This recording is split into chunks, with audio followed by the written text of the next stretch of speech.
Give us 30 minutes each week to discover the trends that are shaping the future of retirement with That Annuity Show. We bring you conversations with industry leaders who are revolutionizing financial products, technology, and distribution channels. Now, here's your host, Paul Tyler. Hi, this is Paul Tyler, and welcome to another great episode of That Annuity Show. And first of all, I've got to welcome my co-host, Bruno. Welcome from Canada. Thank you, and welcome everyone. Yeah. So, Tisa, good to have you back. Thanks. Good morning. Good morning, everyone. Great to see you. Yeah. So, different show. Okay. So, we have an exciting episode for you. So, joining us, okay, is not only Ramsey Smith, my usual co-host of the show, and CEO and co-founder of ALEXIncome, but he's also his partner and co-founder, Graham Clark, will be here. And together they built ALEXIncome into a firm that's redefining retirement planning. And so, Ramsey, we're kind of flipping the tables, Ramsey. I'm ready. We have some really tough questions for you and Graham. We didn't share them in advance. That's true. Right? Yeah. We did not. And so, anyway, we want to hear what you're up to. And listen, could you just start out and just give us a kind of a brief overview of ALEXIncome's hybrid target date fund? I hope I said it right. Sure. Talk to us about this CanX report that came out, and just tell what are you doing? What are you doing here? So a couple of things. One, it's always great to be here, whether as a host, co-host, more than 200 times at this point, or as a guest. I think this may be the second or third time been back as a guest, and second time back with Graham to talk about the latest in ALEXIncome. So thanks again for letting us come on and do that, toot our own horn. So ALEXIncome has been an ongoing important piece of work that we've been doing, and it really focuses on solving what we think is probably one of the most difficult problems facing our economy and the population of the United States, and that's securing retirement income. Historically, that was something that you got through a pension. It transitioned to something you got mostly through your 401k, which is really a savings plan. And what ALEXIncome is part of this ongoing revolution that we're seeing right now, which is bridging the gap, bringing retirement income into your 401k. And what we're doing is, we think, very important for a lot of reasons. Right? We're often asked as we go on this journey, like what differentiates us from some of the other players in the market? Because there are a number of players. BlackRock is one, TIA is another, and there's some others as well. And then there are a couple of different boutique shops that are somewhat like us instead of the way we operate in the market. So think in Income America or Nexus Retirement Solutions. But ultimately, what really differentiates us is that we have a level of independence in this space that's really informed by our prior experiences. So Graham and I both come from a banking background. We served any number of institutional clients over those years, but very sort of primary among them were the largest insurance carriers. And so between that experience and the work we've been doing at ALEXIncome, the board work I do, so I'm on the board of a Fortune 500 carrier right now, it really informs the way we've come up with this solution to this very important problem. I'll call it this very important opportunity. And ultimately, we really focused on a few key issues. One, we wanted to come up with a solution that would be sustainable and available to the broadest possible population. So that's part of the reason why we focused on 401ks instead of focusing on selling individual annuities or solutions that were, sort of an individual retail basis, because we needed to get to the largest possible population, to people with a variety of different sizes of account values. And so the 401k, basically going through employers, is the most efficient way to do that. The second really important piece here was figuring out, well, how do we come up with a version of this that should be seen as a benchmark? So think one way to think about it is, you think about the S&P 500, you think about S&P 500 index funds, you think about S&P 500 ETFs, and then there's the S&P 500 itself, which is a benchmark.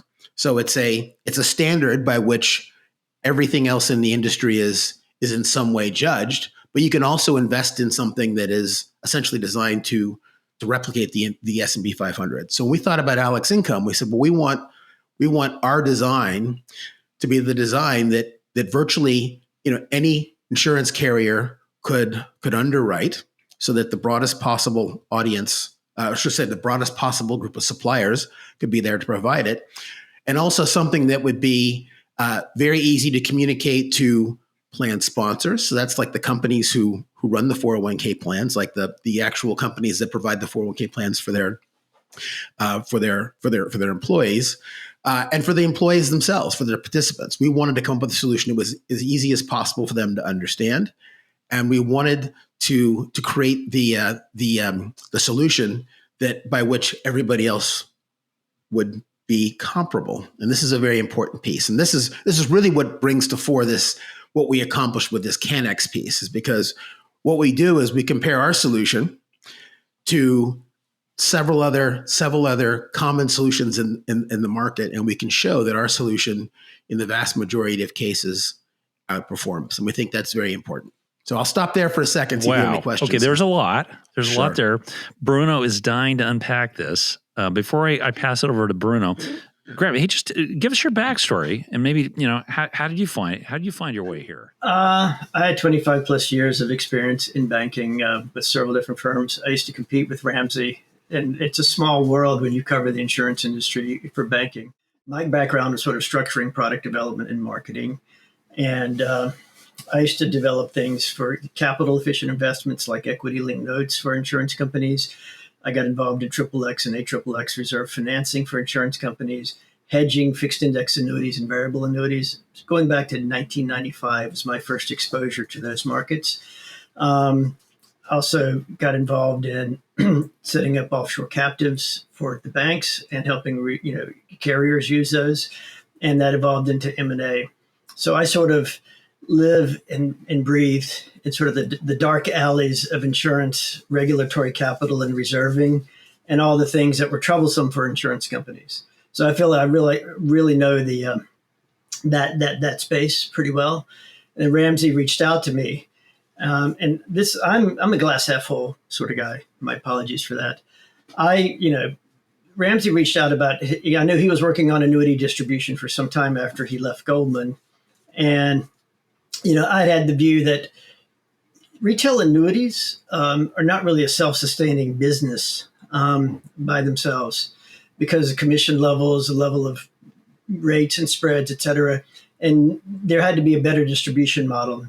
And so we settled on 401k. And we can get into how we came up with what we did. But I took the approach. My approach is figure out how it works, understand exactly how what's out there works, and then build from there. Does that answer your question? It does. Can I just piggyback on something that Graham said? I think is very important. So Graham talked a lot about, he called them dark alleys, he said capital efficiency and other areas like that. But that's really the essence of what makes all of this work. At the end of the day, the retirement income problem is actually much bigger than the current life insurance industry. All the solutions that we bring to this space need to be ones that attract additional new capital and deploy it in the most efficient possible way. And so that's a very, very critical part of everything we do, is we understand what it takes to actually create an efficient machine that can provide this much needed protection that an entire country needs. So that would be a recurring theme in this discussion going forward. So I have a question. I don't know if it jumps too far deep into the solution right off the bat, but my question is, thinking about all of the stakeholders, so the plan participant, carrier partners, all of the different sort of stakeholders would be a part of this. How are you working through that, right? It's a lot of different stakeholders building the buy-in, building the shifting behavior. I'm just kind of curious how you're shifting your message and what you're hearing so far, where some of the challenges are in building this all out. So there are lots of pieces to that puzzle. Yes, and, I know. So there was definitely a learning curve for us in this process. So at the beginning of this process, it became very clear that if we were going to solve this problem that was going to have to be through 401ks because that was this great nexus point. And then we learned that a 401k isn't just sort of a monolithic platform. A 401k, if you sort of unpack it, is a bunch of different providers. And I'm going to pass it over to Graham to talk about it because he's really led a lot of that discovery process to understand who the various stakeholders are, and how we in this process have formed relationships with a lot of those different stakeholders, and we'll have to continue to do so. So Graham, why don't you comment on how we thought about that process? Yeah, I'm going to be like a politician. I'm going to answer the question I want to answer. So what we do, the way I work, the way I think as a structuring person is, let's go back to being at an investment bank and covering insurance companies. And I'm going to come up with a new XXX structure or a way to hedge variable annuity reinsurance. Step one, look at what's out there and try to reverse engineer what Morgan Stanley or Deutsche Bank is doing, if they're doing something. Step two, what are the economics? How does it really work? Do the numbers add up? Step three, you go through stat accounting, gap accounting, tax accounting, legal, and talk to advisors and get the issues resolved and get whatever opinions you need. So here, when Ramsey and I start looking at 401k as outsiders, which I think was helpful, you say, what is the main thing that's going on there is target date funds. Right? How do they work? Who's providing them? Who are the leaders in the market? You get these names: BlackRock, State Street, Fidelity, Vanguard. And who's got these guaranteed income products? And then you start going and searching and you look at the products and then you say, how do they work? And that's where we get going, which is to me, cynically, the target date funds look all pretty similar. But how do the annuities look?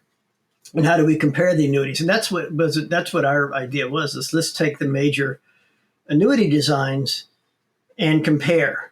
And do it by just using one target date fund, and then you have when you do that, then you have a real understanding of the products that are out there. So you understand how BlackRock, Income America, Nexus Retirement Solutions, et cetera, Nuveen, really understand how they work, and then you can figure out what it's going to do for the participant, what's going to work best.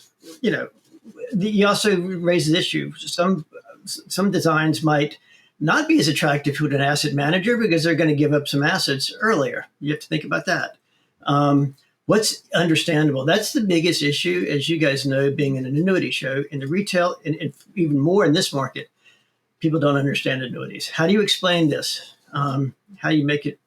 So Graham, because I want to bridge the gap between sort of the technical piece, and I think like Tisa, like a lot of what I think where you're getting at is like, so that there's people that have the stake in this, whether it's plan sponsors or insurers or others. Like, I think you wanted to get a sense for, how we're trying to communicate to each of those parties. Yeah. Is that a fair description? Yeah. Yep. So, with respect to insurance carriers, what we say to you is, you used to rule the roost when it came to 401ks back in the day when the defaults were typically basically insurance policies, guaranteed insurance contracts, and or they were stable value funds. Like that, this whole industry has largely been displaced by asset managers providing mutual funds as defaults. Most of the time, those mutual funds are target date funds. So this is a huge untapped ground, a $9 trillion total addressable market that is potentially available for the first time in a generation to this industry. If we think about the asset managers, well, they have market share they need to protect, and it's quite clear to us that to the extent that target date funds are going to have guaranteed income components, at least as an option going forward, they're going to need to embrace this space as well. We're finding that other than a handful of players in either of those groups, most of them aren't entirely up to speed. And that's actually, frankly, where we can be super, super valuable, to them in this process as ALEXIncome, whether as platform co-designers or as consultants that can help them develop their strategy. Other key players are the record keepers. So the record keepers essentially, for those who don't know who are listening, record keepers essentially are the information arbiters in this whole process, because there's an entire sort of layer of administration that goes into making sure that everybody in the 401k plan has an account that's up to date. Like the money that they've invested is there. You know how much their account value is worth, how much it changed day to day based on rebalancing, et cetera.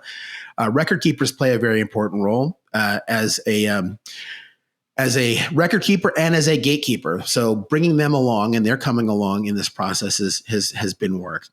Other key stakeholders are plan sponsors. So plan sponsors would be, say I live in Atlanta, so I'm going to pick Delta Airlines. A plan sponsor would be Delta Airlines has an entire set of retirement benefits in place for their employees. So that would be when we actually come to somebody with a finished product, we would go to the corporation and suggest that they actually use the ALEXIncome solution as their primary default solution for their customers. So for the plan sponsors, they have two principal concerns.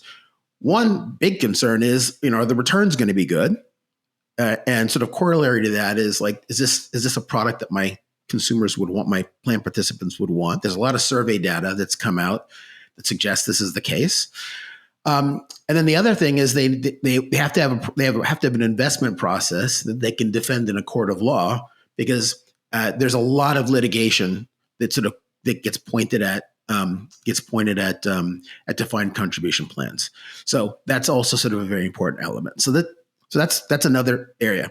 Another piece that's very important, and I'm going to hand it back to Graham because I think Graham's done some really good work on here. Is once we put together our ALEXIncome solution, how do we think about what it means for an experience for the plan participant, for the individual employee? So, Graham, can you talk about some of the work we did there, and also sort of tie it into some of the interesting sort of requests we're seeing from the labor market that supports the interest? There's always a desire there's nostalgia in the world. And in the employment world, there's nostalgia for defined benefits. People think everything would be better if I had a DB plan, or if they work at a large employer that used to have a DB plan. Defined DB plan. Defined benefit. Yeah. Classic pension. Like if you worked at an automaker or Boeing or IBM, you had a defined benefit plan. A lot of those have been shut down and switched over to defined contribution, aka 401k plans. People would love to have the defined benefit back. A lot of surveys show that. So our goal in product design was to help somebody who has a target date fund add the guaranteed income through our structure. But it looks like a target date fund during accumulation, so it doesn't throw anybody off. But it gives the experience of a defined benefit payout more like that than anything else in retirement. And we did, the Canex paper shows the analysis that we did, but they did themselves. With a deferred type of product and the right type of product and the right type of integration, you can accumulate a certain amount of income in retirement as a part of your 401k's plan. That when you start drawing down, you have the guaranteed income, but you can model it pretty easily. If it's a deferred product, there's not many parameters. It's more that you just have to estimate the accumulation rate that's going to be the crediting rate on the annuity each year, and the glide path and how much is going to be allocated to the annuity. We've got all that set up, and then you can project pretty easily based upon where the crediting rate is today, what the minimum would be, what the crediting rate can be. You can do stochastic scenarios around that, and based upon contributions to date and contributions at maturity. You can do all of that in an Excel spreadsheet, which I did. Obviously, that would be done in something more robust. And you can use that to drive I'd say the word illustration, not an insurance illustration, but more an actual, what an app would show a participant of how much income they've locked in retirement, which is required by the Secure Act. But this is actually the real numbers that you're going to get. Tisa has a question. Sorry. No. I was just kind of following you. My hand gesture was just sort of saying it's an actual visual, of the chart and the growth. But I mean, this is helpful. And I guess where my mind goes, and you were starting to go there too with the example you were just describing, Graham, is just like kind of where that plan participant, expectation, education shift comes, and then like where it meets up with technology. You were starting to go there where it's like, sure, we get them over the hump to understand the shift and what it means for them and how they can achieve their goals differently. But then there's also that sort of consumer, buyer expectation. And I've poked around on your website a little bit to see where you're meeting that up with technology and some of the other ways you're actually depicting this visually. So not necessarily a question, but a comment. So Graham, I'm gonna invite you to paint this picture, right? You're right. You've sort of given the technical support, but paint this picture around what, our grandparents expected, right? This idea of like percentage of my final salary, like paint that picture, like the visual that not sort of not the machine, but like what that end user is going to experience that feels so familiar from what you're putting together. People expected with their pension from the company and Social Security to get like 90 to 100% of their final salary and just get that for the rest of their life, right? Something like that. With a classic 401k target date fund, you don't know what you get. You can apply the 4% rule. There's all kinds of analysis about that, but you really don't know. But if you have the guaranteed income locked in and you've accumulated it, then you know what you're going to get. The big thing, annuities are sold, not bought. Even annuities that are available in 401k plans, like through Hewler or Fidelity, it's really sold, not bought. You have to educate people up to that point. We're trying to change the order of operations a little bit. Give people the annuity when they're in their 40s and 50s. It's just embedded in their target date fund, which is the majority of the investments in 401k. They have it. They have the right type of annuity. It's very efficient for them and the carrier. And then give them education. So give them the right product and tell them why they should keep it, as opposed to try to get them to do the right thing and hope they do it at the end, which doesn't happen as much as it should. And what's the visual that you built around that concept, right? So you took what, say, a typical auto worker was making now, and you sort of made some projections around how their contributions and their salary might develop over time. And then you translated it back into this percentage of final salary, like as a target, and you created a visual around it. So tell us a little bit more about that. What we did was, you have the target date fund with our version of the embedded annuity, the one that we like. You can project, the account value and income they're going to get in retirement at today's accumulating if they continue to contribute, today's crediting, minimum crediting. You have all that. Then you can take a spreadsheet like I did. You can take the industry that the employee's in, their age, because there's an average salary. We know that average salaries have accumulated 3% per annum over the last 25 years in America. We can take a forward projection, a salary curve for this person, and see what his final salary is. You can calculate, if they had a DB plan, defined benefit plan, what it would be paying out based upon, there's a formula for that. You can put that in there. And then you can take the projections of what they were getting with ALEXIncome divided by the projections, if they had a defined benefit plan, what they would be getting, and say, are you getting as much as you would have gotten or not? And that provides a dashboard for the employer to say, my employees wish they had DB back. Imagine if they're unionized, like the auto workers who fought heavily over this, or Boeing who fought heavily over this. But I know with this type of defined contribution plan with guaranteed income, that my employees are going to get to where they would have been with defined benefit on their own, or they're not going to get there. I need to raise my 401k match, or I need to raise salaries a little bit. I can at least have a shot of dialing it in. What I saw happen in the strike with the big three auto workers who were all asking for defined benefit back, Boeing, who was asking for defined benefit back this past year when they struck, maybe it was a negotiating tactic, but the companies just sent them a bunch of extra money. But so here's a critical thing. This goes back again. I'm going to bring it back to you, Tisa, and this idea of like visibility and transparency. So, in addition to sort of the calculations behind it, we came up with a user interface. The idea is that all this vision of the future should be available for the consumer, for the plan participant, for the employee. It's all the same person, right? On their phone, right? I'm holding up my phone here in this, right? So on their phone, they should be able to see at 45 years old, what does my future look like, right? Based on what the reasonable expectation is of all these things in these guarantees. So that I think is like, that is sort of a critical part of this process for us, right? Like, so our approach is very holistic. We've just outlined a bunch of different stakeholders, and hopefully you'll see that like we're trying to address the needs of every single one of them. All of them. Yep. with the ALEXIncome approach. So anyway, we've been doing a lot of talking. I've been doing a lot of talking. So Paul question, Bruno question. I don't want to. Right. That's why we have you here. That's the whole point. Yeah. We want you to talk. Yeah. So if we take it back from the plan participant, like the end user, the individual, the worker. If I'm 25 years old, I put in $10,000 in my DC plan, and next year I have $10,000 plus investment income. Let's say 10%, make round numbers.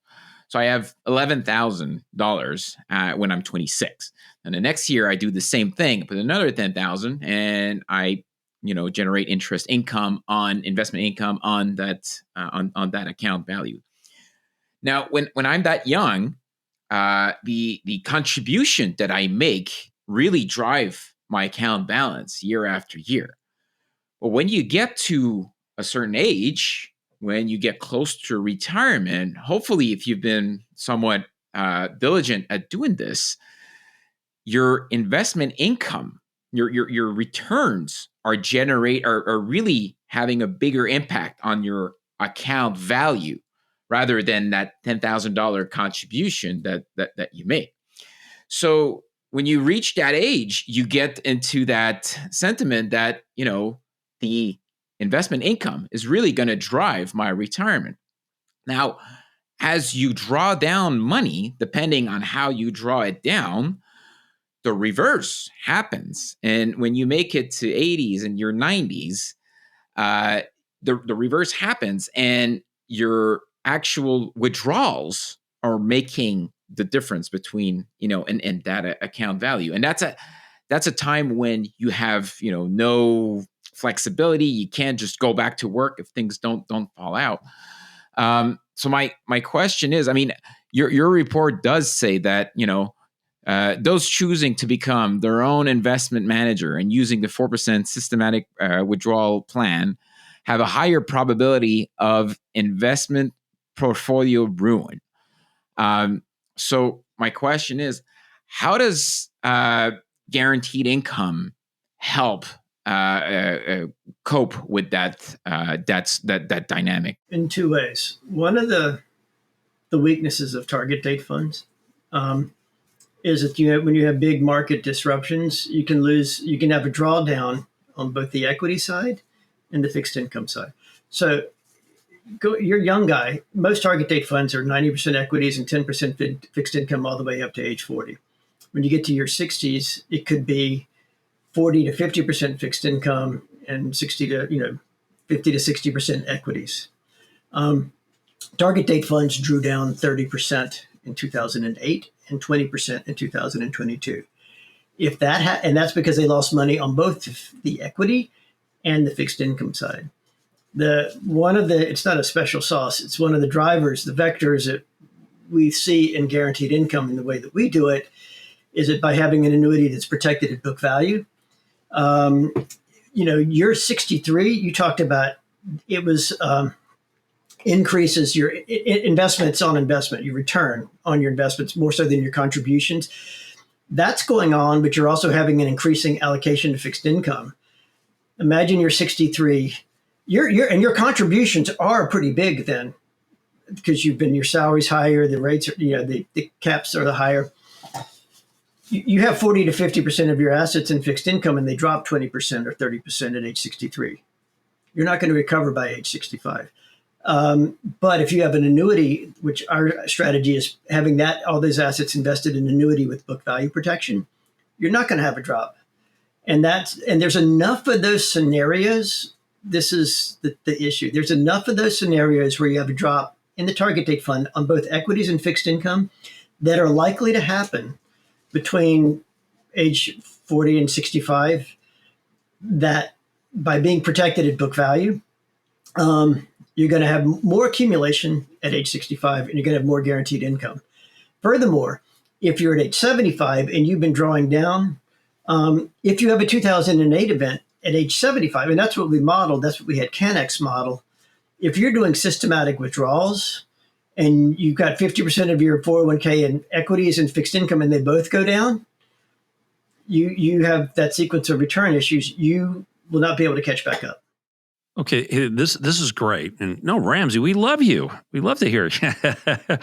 You guys are so passionate. It's great. Just, Bruno, your question kind of harkens back to the two guest appearances we've had from Arun, right? Who said, like, wait a second, why should my birth date dictate, Graham, the chances of blowing up my retirement income? And I don't think people have thought through that. Yeah, he actually positioned it in a much more saucy way than that, but yes. Yeah, I know, much more, but we'll leave it there.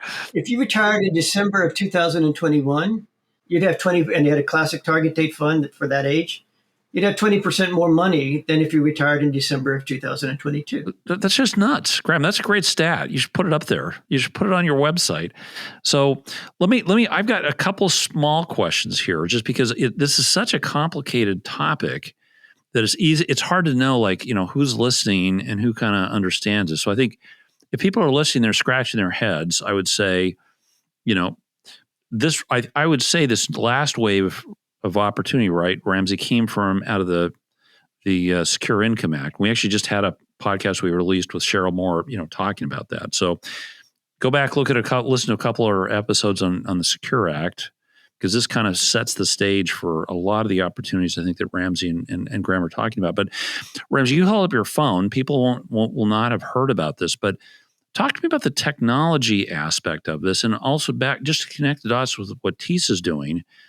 People switch jobs all the time. So one is technology. Okay, if I'm a company putting this thing out into marketplace, wait a second, am I going to is part of my legacy application now an Apple app, right, forever and ever? And to Tisa's point, wait a second, we switch jobs. How does this work? Are we set up from a technology infrastructure to really manage this whole thing? So it's an excellent question. And I would say there's an entire industry that's focused on increasing this concept of portability. So we've had, I believe we've had the team from Microity on the podcast before. They're one of the leaders in the space.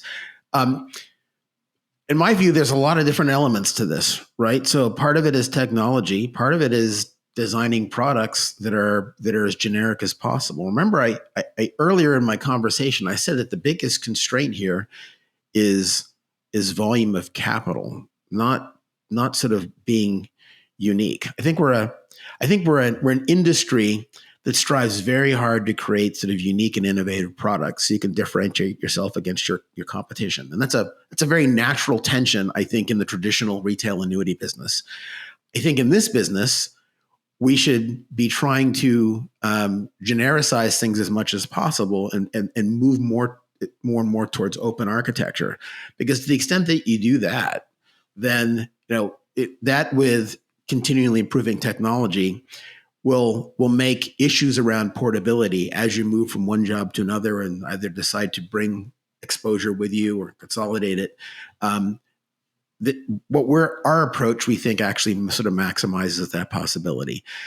With respect to the tech, and a lot of the tech that we've been focusing on, what we were talking about before, the things that Graham was talking about, that's front end technology. That's sort of communication with the end user, and issues around portability. A lot of that is going to be sort of more middleware and back end technology. And so again, we feel we're doing our part by focusing on products that are as generic as possible and can be written by as many people as possible, as opposed to trying to sort of differentiate things too much. And again, we'll continue to work with and rely on these technology leaders like the Microities of the world, like the SS&Cs of the world, to do what it takes to make this work.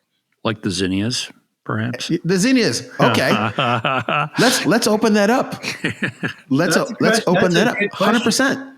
Like, yeah, would be fantastic.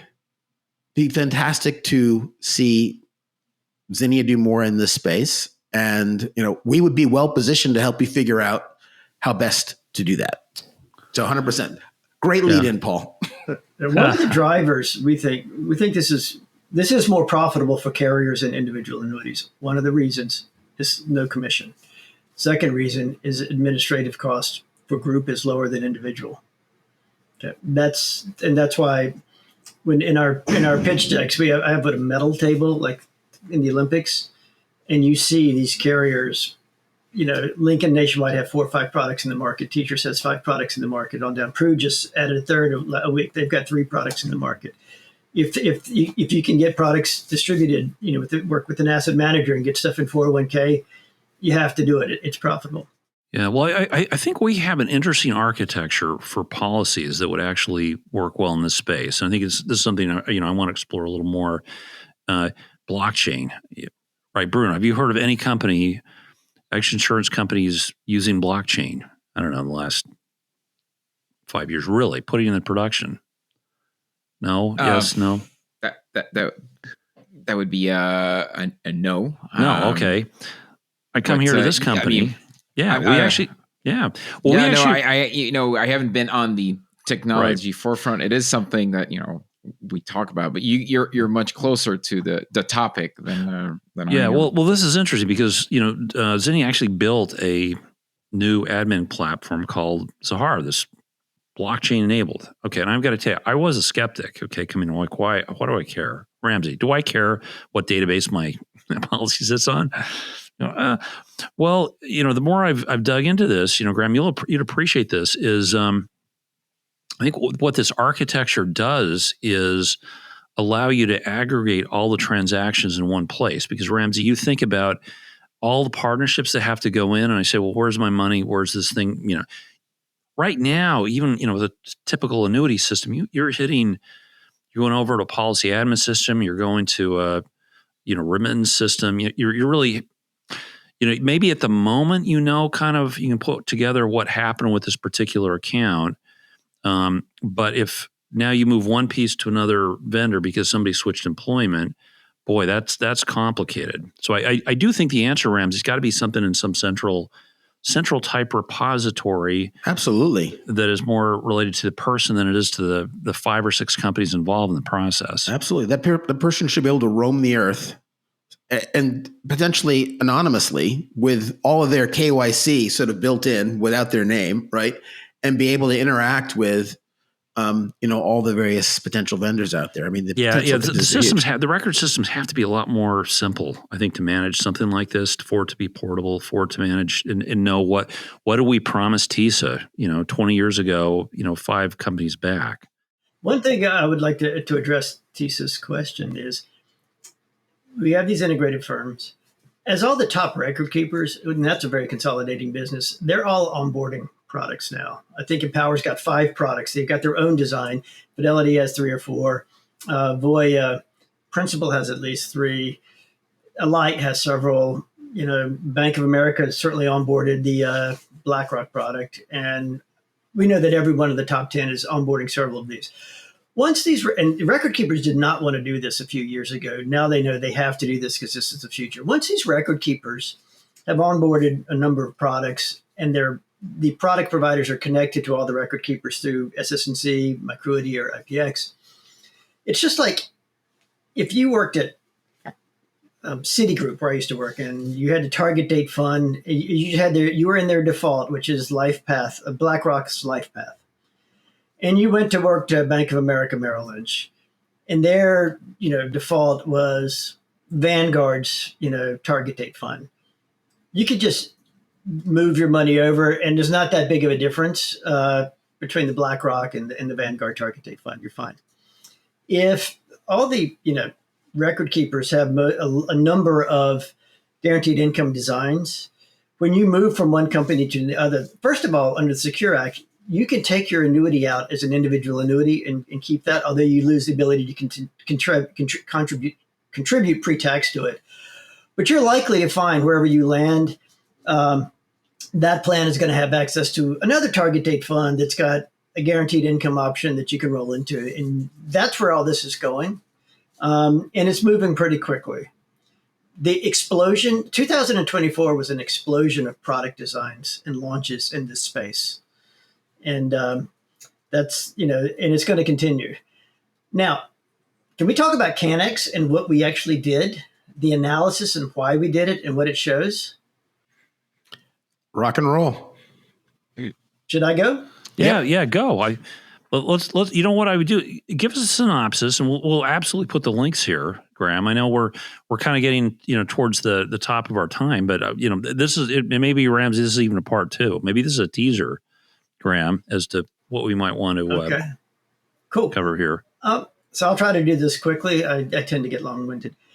So we said, Ramsey and I looked at this space when we started out, and we said, what products are out there?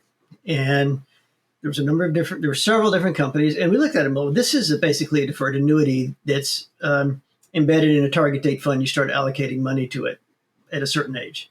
Well, this is a fixed index annuity with a living benefit that's embedded in a target date fund, and they start allocating the money to the FIA with the living benefit at age 47.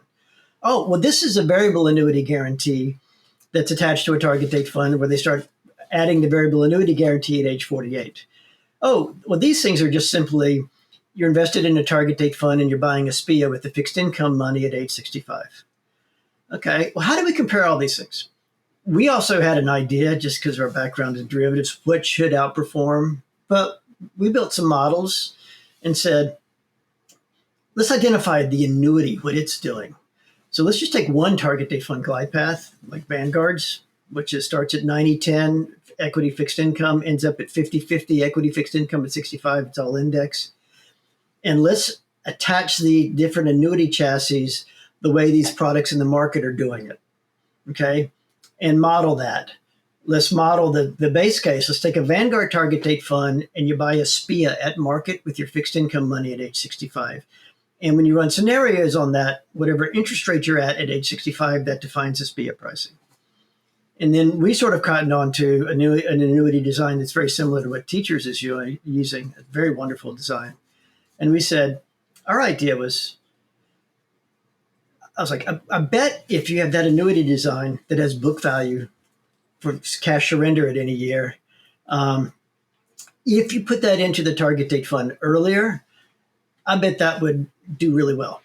Can you define book value? Your account value can never go down. So it's like our idea, and Nuveen is doing this now, at age 40, when you'd be 90% equity investment and maybe 10% of your target date fund money is in a total return bond fund, we're going to take that 10% and buy this. It's going to be invested in this annuity. And this annuity has a crediting rate that can be adjusted every year, but the account value can never go down. So if you're the participant and you roll out, you want to switch investments in your 401k, you're not going to have a loss. You're not going to have a surrender charge or a loss on your annuity.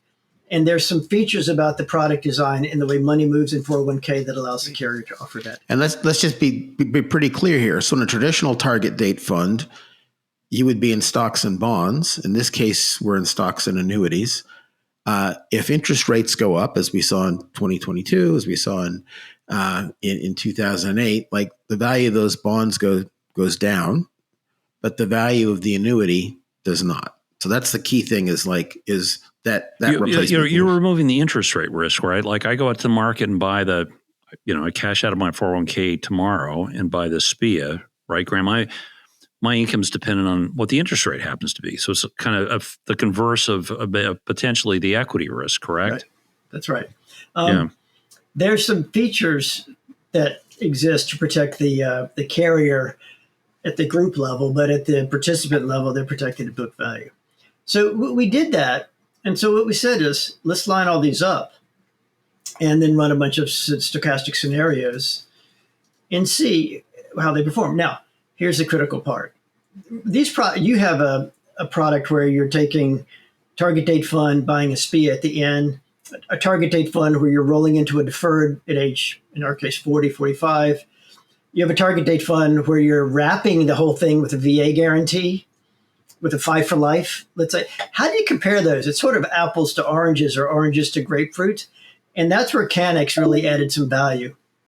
So Graham, I'm going to lob in points of clarification along the way. So, what stochastic scenarios mean. And the reason I think that's important is that a lot of times in the insurance space, and a lot of this audience comes from the insurance space, the illustrations are based deterministically. Like there's a specific sort of like set of returns that is agreed upon, and that's what's used. But stochastic scenarios rely on probability. So talk a little bit, just briefly, sort of fill that in a little bit and talk about why we think that's a more robust approach. It's also called Monte Carlo simulation. When you're projecting from my background of derivatives, pricing options, you always run a Monte Carlo simulation, like 1,000 or 10,000 things that can happen. If rates can go up or down, it can be a calm market, crazy market. And then you run those paths and you average the outcome. That's how you do financial projections, not just picking a couple of scenarios. What if this happens? What if that happens? I don't know any other way to look at a financial product. And by the way, that's how insurance companies and banks calculate, reserves and capital for certain products. Right. Well, hey, this is great. It was really good paper. I think we come back because I think from reading this and looking at the comparison, I think Ramsey and Graham, you've got a solution where a lot of people win here. Number one is the insurance companies, as you say, give insurance companies, Ramsey, a foot back in the door. I think if I'm an asset manager, I'm not getting totally cut out. I think and you're actually keeping market risk appropriately to help people grow their accounts. And then for people like Bruno, Tisa, me, you've got a solution which removes a lot of the risk, like interest risk, equity risk, birth date risk, right to the table. So I think it's a laudable product. We're right at the top of time, and let me just sort of go around. Bruno, do you have any last thoughts or ideas here? No, but thanks for circulating the paper. I think that's groundbreaking material. So, but to Paul's point, to be continued. Yeah.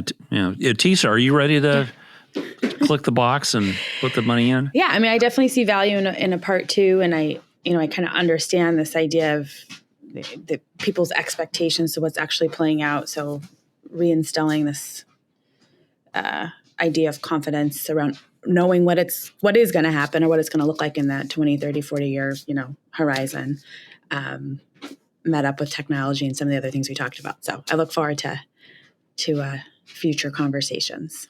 Yeah, let's take Ramsey. Let's take another episode and dig into your paper. I think that would be really, really interesting, so people understand what choices are out there. In what options and for carriers, what type of options could they perhaps introduce into the marketplace, which would be great. So, Graham, thank you for coming. Ramsey, thanks. And thanks to our listeners. Give us feedback. Hopefully leave some good recommendations on iTunes. It helps us, or the Apple Podcasts. But most importantly, come back next week for another great episode of That Annuity Show. Thanks. Sure. Nassau Financial Group is always working harder to be your carrier of choice. We build products that help protect people's savings and are dedicated to providing you with best-in-class service. We seek to keep things simple and have your back in the years to come. Nassau is headquartered in Hartford, Connecticut. Learn more at nfg.com. Zinnia, an Eldridge Industries business, simplifies insurance. It delivers comprehensive solutions for the industry's most critical needs and creates the modern rails of the insurance industry. To learn more about Zinnia, please visit zinnia.com.